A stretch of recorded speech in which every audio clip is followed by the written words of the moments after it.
30 నిమిషాలలో నొప్పి లేకుండా వేడికోస్ వెయిన్ చికిత్స. ఆవేశ హాస్పిటల్, హైదరాబాద్.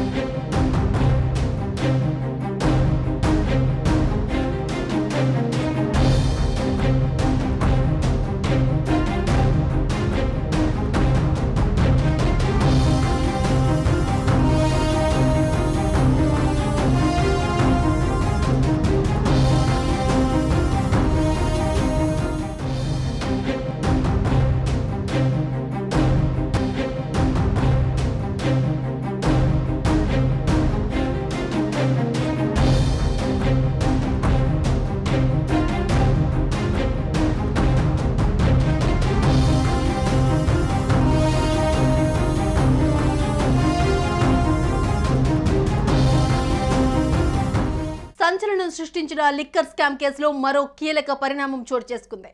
ఈడీ కేసులో కవిత బెయిల్పై తీర్పు రిజర్వ్ చేస్తూ రౌస్ ఎవెన్యూ కోర్టు తీర్పునిచ్చింది. మే 6న తీర్పు వెల్లడించనున్నట్లు రౌస్ ఎవెన్యూ కోర్టు తెలిపింది. అలాగే ఈడీ కేసులో మే 6న బెయిల్పై తీర్పు ఇవ్వనుంది. కవితకు బెయిల్ ఇవ్వద్దంటూ విచారణ సంస్థలు సుదీర్ఘ వాదనలు వినిపించాయి.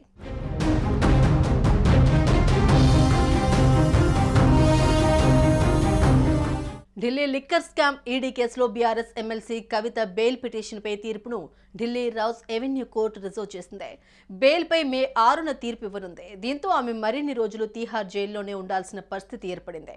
ఇటీవలే ఆమె తన పిల్లల పరీక్షల కోసం మధ్యంతర బెయిల్ ఇవ్వాలని కోర్టును కోరారు. కానీ అందుకు కోర్టు నిరాకరించింది.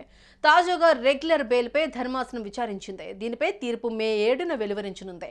కవిత బెయిల్ పిటిషన్పై కోర్టులో విచారణకు రాగా ఈడీ వాదనలు వినిపించింది.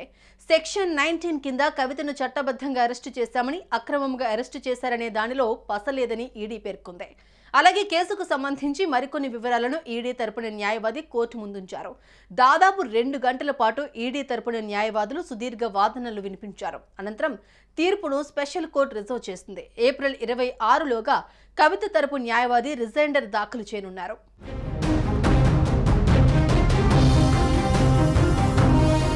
కవితను సెక్షన్ 19 కింద చట్టబద్ధంగా అరెస్టు చేశామని, అక్రమంగా అరెస్టు చేశారనే దానిలో పసలేదని ఈడీ వెల్లడించింది.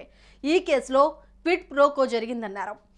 581 కోట్ల రూపాయలు హోల్సేల్ వ్యాపారులు సంపాదించారని, 5 నుంచి 12% కమిషన్ పెంచారన్నారు. దానివల్ల ప్రభుత్వానికి, ప్రజలకు నష్టం జరిగిందని తెలిపారు. ఈ పాలసీలో ఇండో స్పిరిట్ కు మేజర్ షేర్ దక్కిందని, దీని ద్వారా ఈ అక్రమాలకు పాల్పడ్డారని వెల్లడించారు. పాత పాలసీని పక్కన పెట్టి అక్రమ సంపాదన కోసం కొత్త పాలసీ తెచ్చారని చెప్పారు.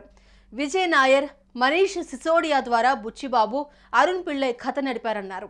విజయ్ నాయర్ మద్యం వ్యాపారులతో సమావేశాలు ఏర్పాటు చేశారని, అసాధారణ లాభాలు గడించారని కోర్టుకు విన్నవించారు. బలవంతంగా మహదేవ్ డిస్ట్రిబ్యూటర్ నుంచి పక్కకు తప్పించారన్నారు.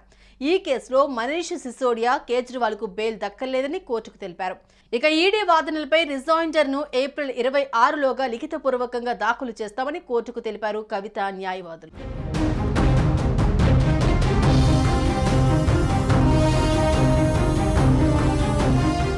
సుమన్ టీవీలో మీ పర్సనల్ అండ్ బిజినెస్ ప్రమోషన్స్ కోసం కింది నెంబర్కి కాంటాక్ట్ చేయండి.